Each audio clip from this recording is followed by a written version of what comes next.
In our second lesson on vectors, we're going to focus on the direction angle. So how do we find the direction angle of a vector, and how do I use the direction angle and magnitude to find vector components? Remember, your notes should include the title and the target. So what is a direction angle? Okay, the direction angle simply tells us which direction a vector is pointing, and we measure it counterclockwise from the positive x-axis. So if you will think back to the beginning of trig and measuring angles in standard position. So let's say we have a vector in quadrant 2.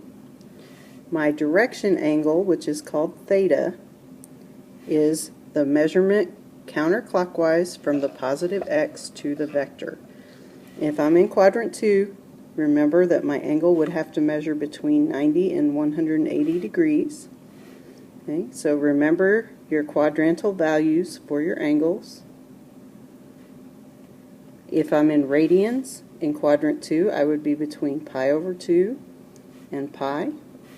So keep those measurements in mind. Okay, some trig you're going to need for this section would have to do with your reference angle formulas. So I'd like you to jot these down quickly, pause the video, and have these available for quick reference. Okay, so let's look at some formulas that we will actually use to find the direction angle. Okay, so theta is my angle, and when I'm given a vector, I'm given components x and y, which is my vertical distance and my horizontal distance. So if I'm looking at that angle, I have a right triangle, then the y is my opposite side, the x is my adjacent side, and back to our trig, opposite over adjacent is tangent. So if I need to find the direction angle of a vector, I'm going to use the formula tangent equals y over x. And then I can solve to find what my angle measurement is. Okay, now on the other side, if I am trying to find, if I know the magnitude and the angle, and I want to find x, okay, now I've got the adjacent and the hypotenuse. So that would be cosine of theta equals x over magnitude of v. But if I'm trying to find x, then I would like that x by itself. So I'm going to move that magnitude of v. So instead of dividing, I would end up with x equals magnitude of v times the cosine of theta. So if I've got to find x and I know the magnitude and the angle, then this is the formula I will use. Okay, for y, since I'm dealing with opposite, I would still be using the hypotenuse, but opposite and hypotenuse is sine. So sine of theta equals y over the magnitude or length of the vector. But to get the y by itself again, I would multiply times magnitude of v times the sine of theta. So that's how I would find my vertical component.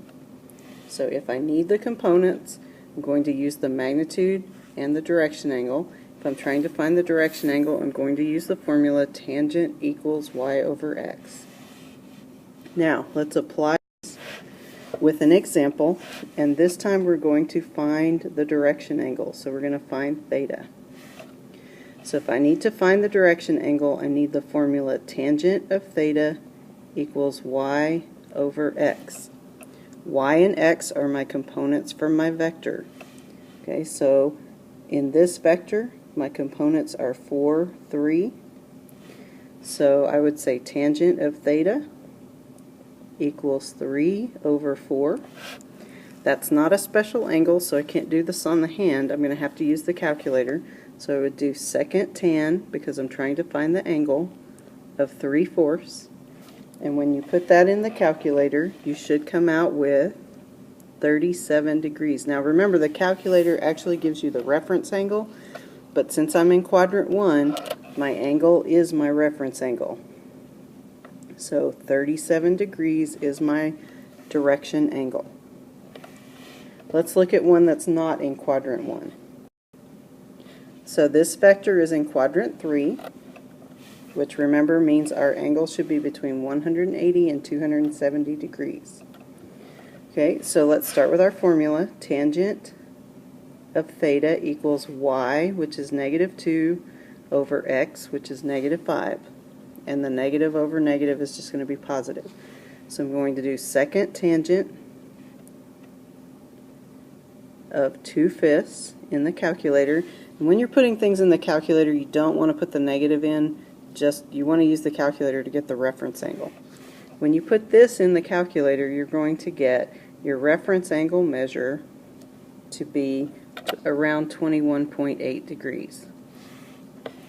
Okay, now remember your formula for reference angle in quadrant 3, because my vector is in quadrant 3. And the formula is the reference angle is equal to the angle minus 180. Well, the reference angle is what we got using the calculator. What I want is the angle. So to find the angle, we're going to have to add 180 degrees, and our answer should be 201.8 degrees. And that reference, or that rotation angle, direction angle, is the rotating from the positive x-axis around to the vector.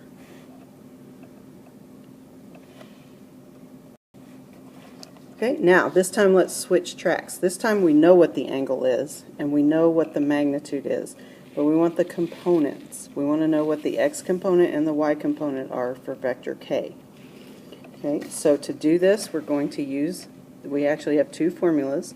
To find our x component, we're going to take the magnitude of the vector times the cosine of the angle. Okay, so the magnitude of vector k is 2 square root of 10 times the cosine of 161.56. Okay, and you're going to have to use the calculator because 161.56 is not a special angle. And you would just type this in, but make sure you are in degree mode. I didn't say that earlier, but you need to be in degree mode when you're working with degrees on the calculator. And you should come out with x equals approximately negative 6. Okay, now for y, we take the magnitude of k times the sine of the angle. So that would be 2 square root of 10 times the sine of 161.56. And for y, we're going to come out with approximately 2.001. So the components for my vector are negative 6 and 2.001.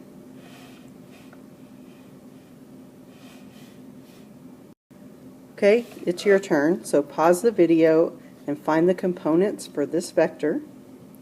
And then you can restart and check your answer. Okay. Again, remember your formulas. X equals the magnitude of the vector, in this case it's vector g, times the cosine of the angle. So x would be 8 times the cosine of 210. Okay, and if I put that in the calculator, this is actually a special angle. You could do it without the calculator, but we're going to use the calculator and get a decimal answer this time. So x equals negative 6.928. My y value is going to be the magnitude of g, which is 8, times the sine of the angle.